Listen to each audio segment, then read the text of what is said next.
How do we release ourselves from the captivity of the mind, a tyranny of ego, constraining and filtering every perception into the doctrine of lack, a poverty of mind, a perpetual dissatisfaction of the soul, an empty sigh that pervades through every element of experience, leading to the state where we wander around like hungry ghosts, craving a fullness that is never forthcoming. You see, we look to avoid boredom in everything that we do. We can't bear to confront the silent solitude of our own existence. It is too raw, too naked, too deafening. This inertia of boredom, this lack of clear direction, is this deep existential problem that often we do not even know that we have. How do we cope with not knowing what to do? How do we cope with doing nothing? Of course, we have to do something, but what exactly? We don't know what to do, so we choose a less unbearable alternative to do what we are told to do, or to do that which is most entertaining. And in our hyper-stimulatory age, there is an endless array of means of entertaining oneself, millions of shows, videos, and games to play, anything to one's heart's desires. Pick your poison, it is there.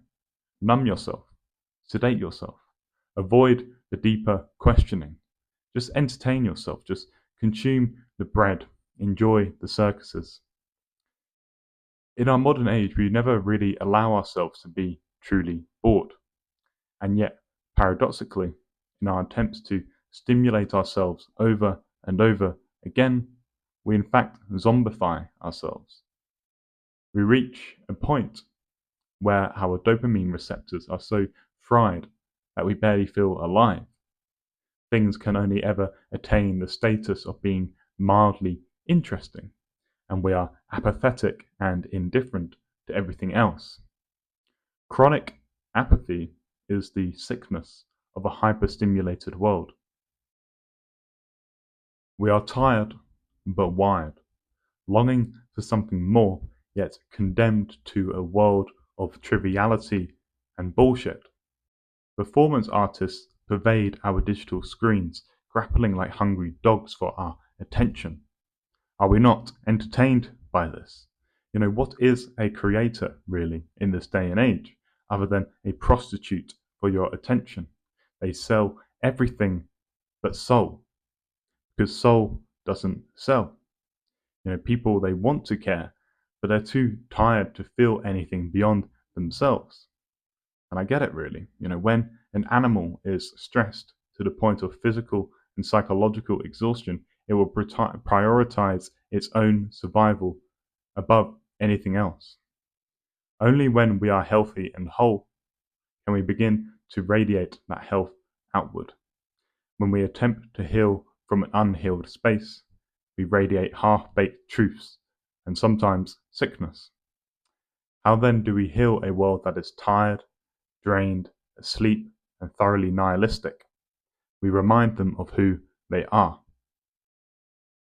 Ultimately, I can only offer pointers to you, the listener.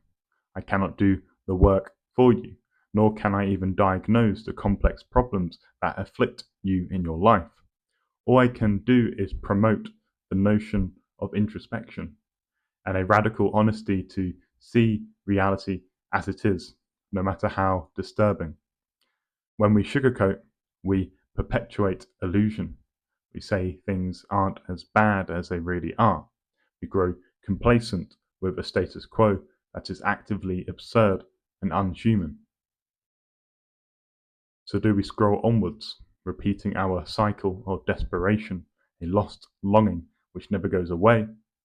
Or do we probe deeper and ask ourselves, what do we truly want? Like I said, many of us do not know what to want or how to live. And so we listen to gurus online who propagate their own so-called versions of wisdom. Perhaps you look upon me as just another guru telling you how you should live your life.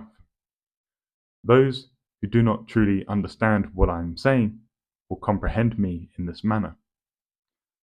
The truth of what I wish to convey is that it is okay to be bored.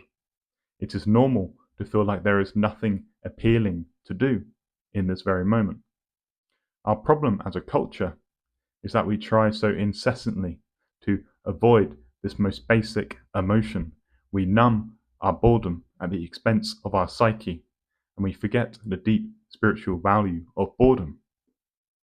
We must recognize that social media algorithms are like fast food for your attention and psyche, and most social media creators are selling you processed shit so that they can line their own pockets with engagement metrics and sponsorships.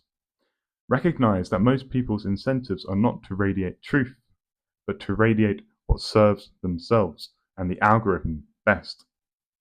It is for this reason that, ironically, as a creator on social media, I actively avoid using social media, simply because it is so sedating for my soul.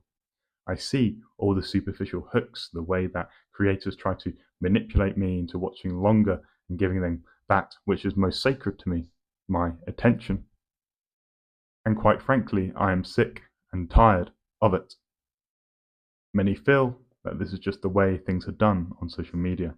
This is just the way people play the game. And in my authenticity, I cannot play such a game. I refuse. I cannot dilute myself and continue to look in the mirror if I am selling out in such a stupid and mind-numbing manner. My truth is more important than performance. I would rather whisper something real into the void than shout bullshit into the algorithm. And that is the stand that I take, not because I think I'm above it, but because I'm done pretending that noise is nourishment.